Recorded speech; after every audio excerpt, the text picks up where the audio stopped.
ঘন সবুজ পাতার ভেতরে ডালপালা ফেটে বের হওয়া বোটায় বোটায় ঝুলছে অসংখ্য রসালো লটকন। আর এগুলি আল্লাহর নিয়ামত, যেরকম সুন্দর হয়েছে মুক্ত করে দিই, যে ফ্রেশ থাকে পরে এগুলির মধ্যে ধরে যথেষ্ট পুষ্টি। যেমন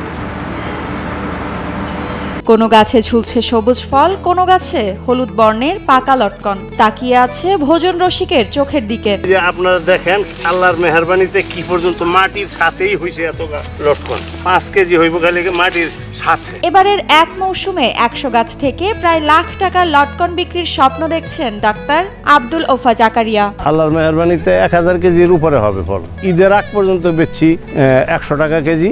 আগাম যেগুলি আসছে 100 টাকা কেজি বেচছি পাইকারি, তারা নিয়ে 150 টাকা কেজি বেচছে। আর এখন ঈদের পরের থেকে এই পর্যন্ত 80 টাকা কেজি বেশি পাইকারি, তারা নিয়ে 100 টাকা 120 টাকা বিক্রি করে। একটি লটকন গাছে ফল হয় প্রায় 60 কেজি, যা থেকে 10,000 টাকা পর্যন্ত আয় করা সম্ভব। এই গাছটার মধ্যে এই বছর 60 কেজি ফলন হয়েছে। একটা গাছ হলে তো 10,000 টাকা বিক্রি। 2016 সালে নরসিংদী থেকে লটকনের চারা সংগ্রহ করে পরিচর্যা শুরু করেন গাজীপুর জেলার শ্রীপুর উপজেলার তৈলিহাটি তালতলা গ্রামের আবু জাকারিয়া। 4 বছরের মাথায় প্রথমবারে প্রায় 500 কেজি লটকন উৎপাদন হয় তার। পরের বছর 700 কেজি এবং চলতি বছর 1000 কেজি ফলনের স্বপ্ন দেখছেন তিনি। 2016 সনে নরসিংদী একবার গেছি। নরসিংদী যাওয়ার পরে নরসিংদীতে শিবপুর এলাকায় এই লটকনের বাগান দেখা আমার কেমন ভালো লাগছে। ওই সময় যে দেখতে গিয়া বেড়াইতে গিয়া যে এই সারা 100 সারা নিয়ে পড়ছি। নিয়ে আইসা আমি এই 2016 সনের শেষের দিক দিয়া লাগাইলাম। বসুন্ধরা টিস্যুতে ছাড়ের ছড়াছড়ি। বসুন্ধরা টিস্যু নিয়ে এলো নিশ্চিত ছাড়।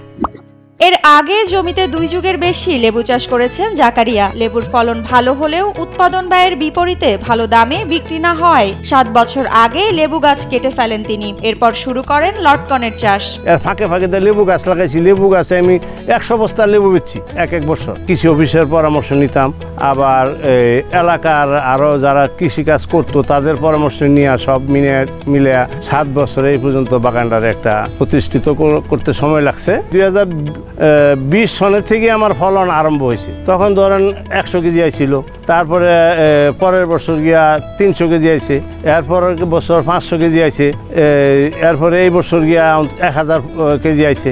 লটকন চাষে খুব বেশি পরিশ্রম প্রয়োজন হয় না। নিয়ম মেনে বাগানের পরিচর্যা করলে, যথাযথ সার ও কীটনাশক প্রয়োগ করলে ফলনও ভালো আসে। এসব দেখে এলাকায় কমপক্ষে 100 লোক নতুন বাগান করেছেন বলে জানান ডাক্তার জাকারিয়া। আস্তে আস্তে ফলন বাড়তেছে, গাছও বাড়তেছে, ফলন বাড়তেছে। আমার জমির পরিমাণ 2 বিঘা, গাছ হইল 100 গাছ। এ বিষয়ে আরেক চাষি আবু ইউসুফ বলেন, ডাক্তার জাকারিয়ার বাগান দেখে উৎসাহিত হয়ে তিনি নিজেও লটকনের বাগান করেছেন। আমার ভাই ডাক্তার আবুল ওফা জাকারিয়া, তার বাগান করা দেখে আমি উদ্বুদ্ধ হয়ে আমিও নিজে কয়েকটা গাছ লাগাইছি। তার আমার পিছনে গাছে লটকন আছে দেখতেছেন। ডাক্তার জাকারিয়া মনে করেন আগামীতে তৈলিহাটির তালতলা গ্রাম লটকনের গ্রাম হিসেবে পরিচিতি লাভ করবে। অদূর ভবিষ্যতে আশা করি ইনশাল্লাহ আগামী 10 বছর পরে এই এলাকাটা লটকনের এলাকা নামে মানুষে পরিচিত হবে।